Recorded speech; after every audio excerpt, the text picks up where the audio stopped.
Nah, tahun 2023 ini deretan konser pertunjukan musik digelar di tanah air. Tidak hanya musisi dalam negeri yang begitu banyak melakukan konsernya, melakukan tur ke berbagai daerah di Indonesia. Konser musisi mancanegara juga sudah berderet jadwalnya hingga akhir tahun nanti. Sambutan masyarakat Indonesia luar biasa merespon berbagai konser yang akan digelar di tanah air, termasuk Coldplay yang akan menggebrak Jakarta pada November nanti.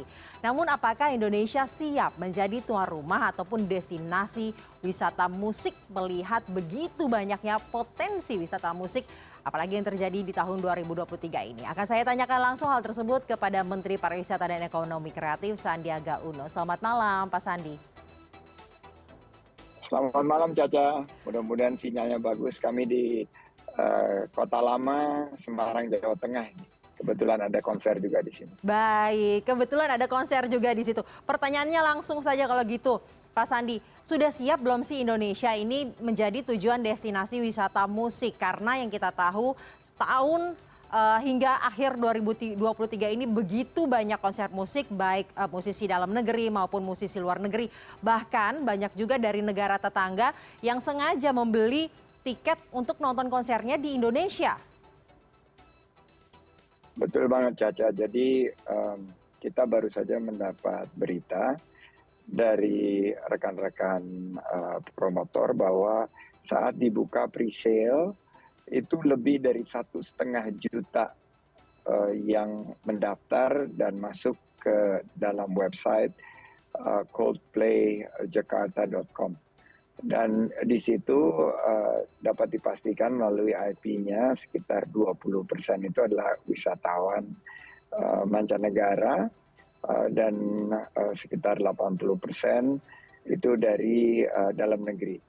Nah, berkaitan dengan konser Coldplay di 2017 untuk di Singapura itu bisa dilihat mayoritas ternyata pengunjung konser itu dari Indonesia.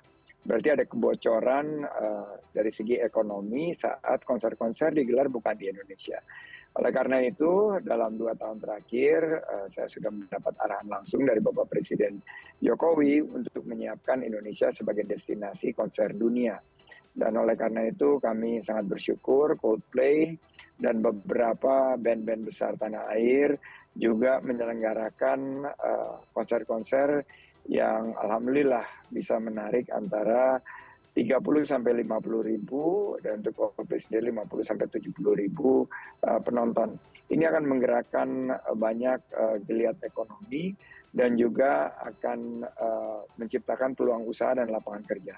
Target Parekraf sendiri adalah penciptaan 4,4 juta lapangan kerja baru di tahun 2024. 4,4 juta lapangan kerja baru di tahun 2024 hanya dari destinasi wisata musik, benar demikian Pak?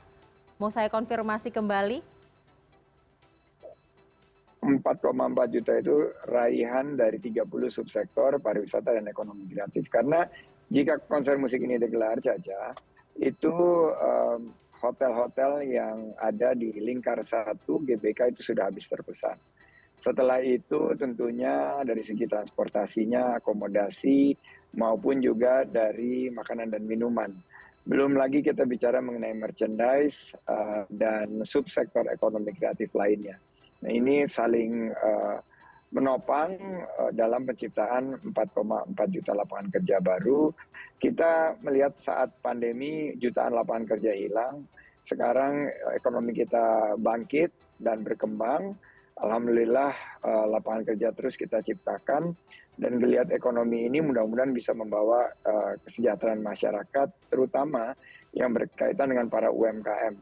Karena UMKM ini juga banyak menopang di ekosistem ekonomi kreatif subsektor musik. Jadi saya juga melihat bukan hanya Coldplay tapi The Massive misalnya juga sold out. Dewa, kita bisa lihat bahwa Dewa, Noah, dan banyak lagi nama-nama besar lain termasuk juga yang genre terbaru, Dangdut Koplo, Denny Caknan, dan beberapa nama besar ini selalu konsernya dipenuhi oleh masyarakat. Ini sebuah berkah yang harus kita kelola dengan baik sebagai bagian daripada kepulihan dan percepatan pembangunan kita. Pak Sandi tadi menyebutkan Dewa 19, kemudian ada Noah, dan juga ada Slank yang saat ini juga lagi melakukan tour di beberapa kota di Indonesia, tour anniversary-nya, kemudian juga kemarin ada Sheila on Seven yang sold out juga. Nah, artis-artis atau musisi-musisi dalam negeri ini kan tidak hanya konser di Jakarta saja, namun juga di berbagai kota besar di Indonesia. Bagaimana persiapan kota-kota di luar Jakarta dari sarana, prasarana hingga infrastrukturnya nih Pak Sandi? Sangat dibutuhkan sarana dan prasarana yang memenuhi syarat dari segi kebersihan, kesehatan, keselamatan, dan keberlanjutan lingkungan. Misalnya konser Coldplay ini salah satu yang harus dipastikan adalah keberlanjutan lingkungan. Karena Coldplay sangat fokus terhadap isu-isu mengenai kelestarian lingkungan. Selanjutnya seperti beberapa konser di daerah maupun di Indonesia itu harus dipastikan akses jalan, tempat parkir, mobilisasi penonton, flow of crowd, termasuk juga crowd control, atau bagaimana memastikan bahwa tidak ada penumpukan yang berpotensi nanti menimbulkan gangguan. Nah, oleh karena itu kami bersama dengan para I.O. Dan juga dari para asosiasi terus melakukan koordinasi dan sinkronisasi agar venue-venue di daerah ini juga siap. Misalnya untuk gelaran MXGP di Lombok yang akan diselenggarakan di bekas bandara Kota Mataram, maka juga para IO itu harus memastikan keselamatan, juga kenyamanan dan keamanan sehingga konser-konser ini akan menyenangkan bagi para wisatawan dan juga aman bagi para musisinya. Baik Pak Sandi, selain kesiapan sarana, prasarana, infrastruktur, keamanan, bagaimana dengan perizinan? Kemudahan apa bagi musisi luar negeri yang bisa didapatkan agar bisa menggelar konser di Indonesia? Apalagi tadi dinyatakan bahwa ada arahan agar Indonesia ini bisa menjadi destinasi konser dunia. Agar kemudian Indonesia ini bisa bersaing dengan negara-negara Asia Tenggara lainnya, misalkan Singapura, Malaysia, tempat-tempat di mana musisi luar negeri ini juga sering melakukan konsernya. Jadi bisa lebih banyak gitu misalkan di Indonesia. Bagaimana dengan perizinannya?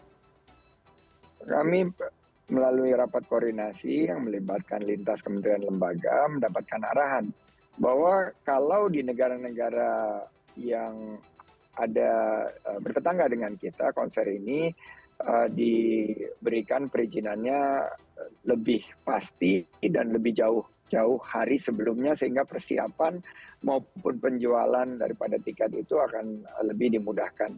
Nah, contohnya misalnya kita sekarang lagi mendesain bahwa konser-konser itu jika konser besar 6 bulan sebelum konser itu kita sudah bisa mensosialisasikan dan izin teknis itu minimal antara 45 sampai 90 hari atau 3 bulan sebelum konser itu bisa dikeluarkan, bisa diterbitkan, dan izin final itu tidak kurang dari 45 hari karena persiapan itu harus kita lakukan secara sebaik mungkin.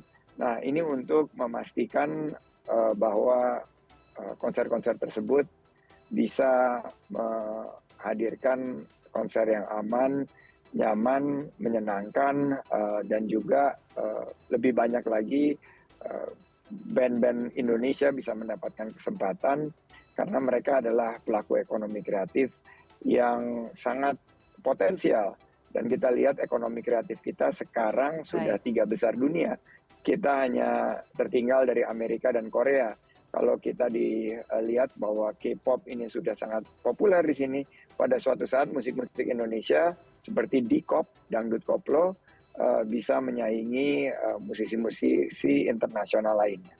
Baik, semoga itu terjadi ya Pak Sandi. Namun saya mau kembali ke animo yang lagi besar sekali mengenai Coldplay. Kalau tadi di awal Pak Sandi sempat mengatakan baru dapat bisikan dari promotor bagaimana komposisi siapa yang membeli tiket Coldplay ini. Animonya luar biasa. Nah, ada nggak bisikan dari promotor mengenai bocoran hari kedua Pak?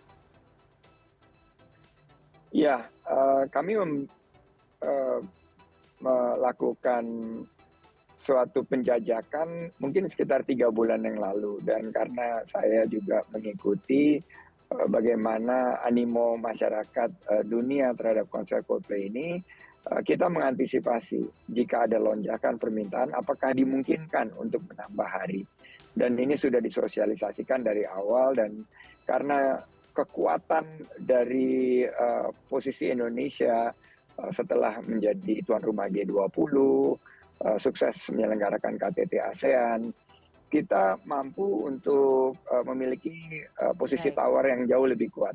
Dan terbukti 1,5 juta yang mengunjungi website coldplayjakarta.com. Nah, ini menjadi bahan-bahan kita. Mohon doanya dan dukungannya agar kita bisa menambah hari, dan ini akan Baik. menjadi suatu hal yang positif buat semua masyarakat.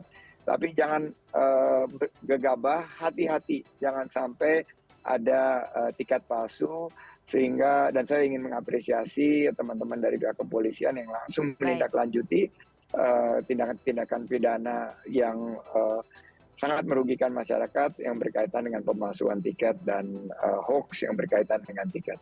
Baik Pak Sandi, kita doakan ya agar memang harapannya masyarakat ini bisa benar-benar terwujud ya, Coldplay 2 hari di Indonesia. Terima kasih Menteri Pariwisata dan Ekonomi Kreatif Sandiaga Uno telah bergabung bersama kami malam hari ini di CNN Indonesia Connected. Terima kasih CNN. Assalamualaikum warahmatullahi wabarakatuh.